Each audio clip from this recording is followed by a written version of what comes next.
صباح الفل عليكم. يلا بينا النهارده نشوف احنا هناكل ايه لما نكون مش عارفين هناكل ايه.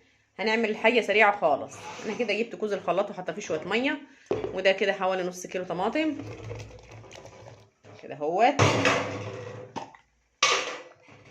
وديت بقى يا جماعه، فاكرين صلصه الفلفل اهي نفعت والطماطم غاليه. هنحط على الطماطم ديت معلقه كده، وكمان وكمان واحده كده، عفوا. تمام. وهنجيب شويه توم كده اهو. دي توم اهو، كام فص توم كده اهيت.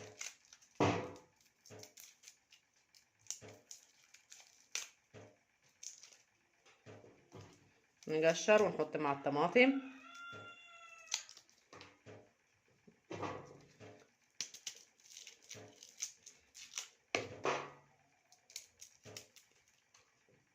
اهي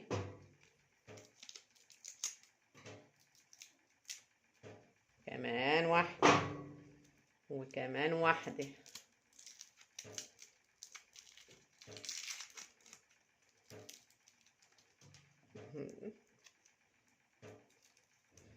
كمان واحدة توم، وكمان واحدة توم.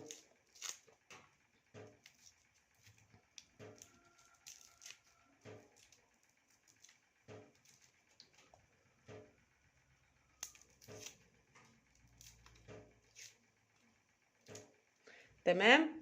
هنضرب ده كله في الخلاط كده مع بعض ضرب كويس ونرجع معاكم تاني.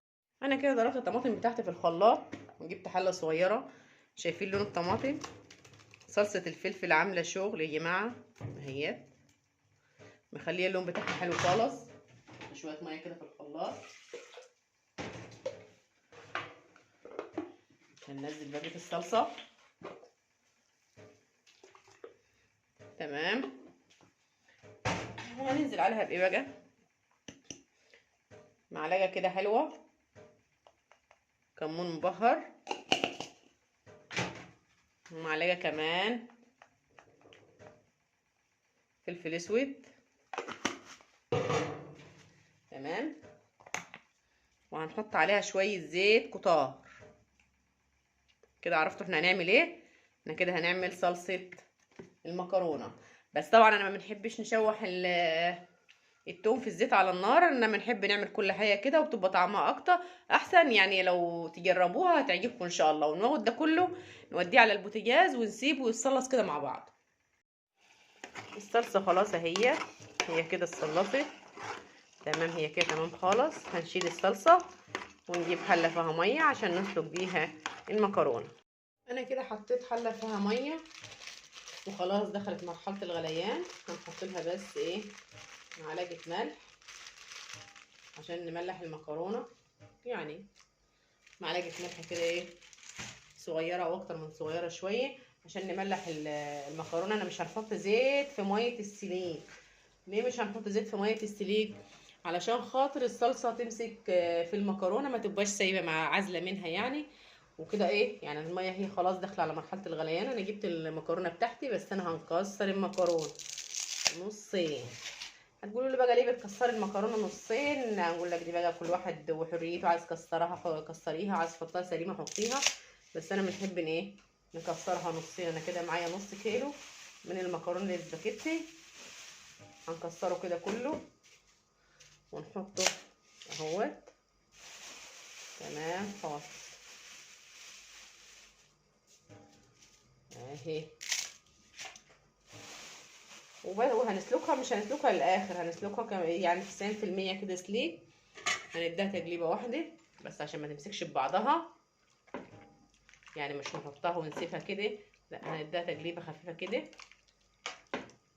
اهي. وهنغطي عليها بقى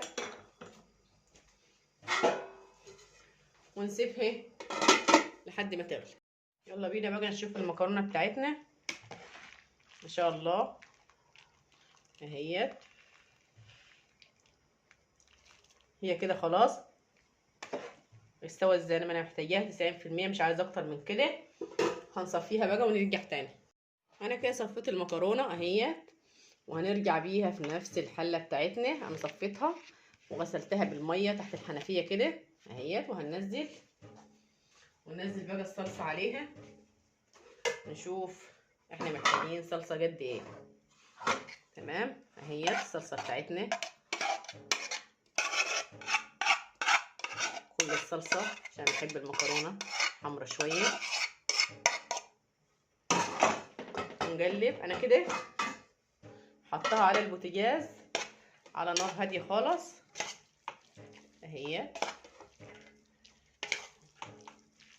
نقلب ده كله كده مع بعضه.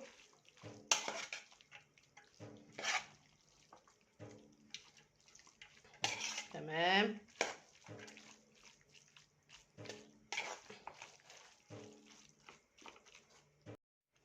كده اهي. انا قلبت المكرونه خالص وقلبت كلها في الصلصه وخدت لون موحد اهي.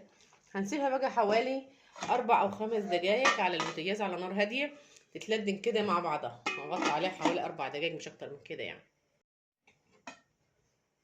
كده المكرونه بتاعتنا هي اتلدنت خلاص، انا مش عايزه منها اكتر من كده. هنسيبها بس على كده. نشوف بقى ايه هنغرف المكرونه بتاعتنا.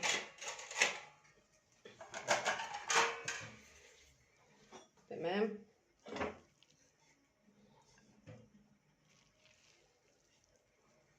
اهي.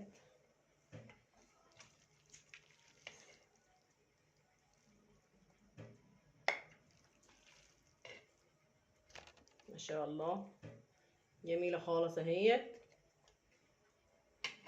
خلاص كده اهوت. انا كده خلصت مكرونتي يا جماعه اهي. بسم الله الرحمن الرحيم.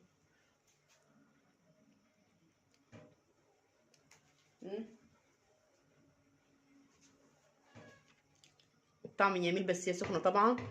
جميل، يا ريت تجربوا الوصفات دي وتجربوها بالطريقه دي ومن غير ما تحمري توم ومن غير ما تحمري اي حاجه. ودي اكلات الانقاذ بسرعه لما نبقى مش عارفين هناكل ايه. نعمل مكرونه معاها بيض معاها بطاطس كده، نبقى احنا ايه عرفنا احنا ناكل ايه.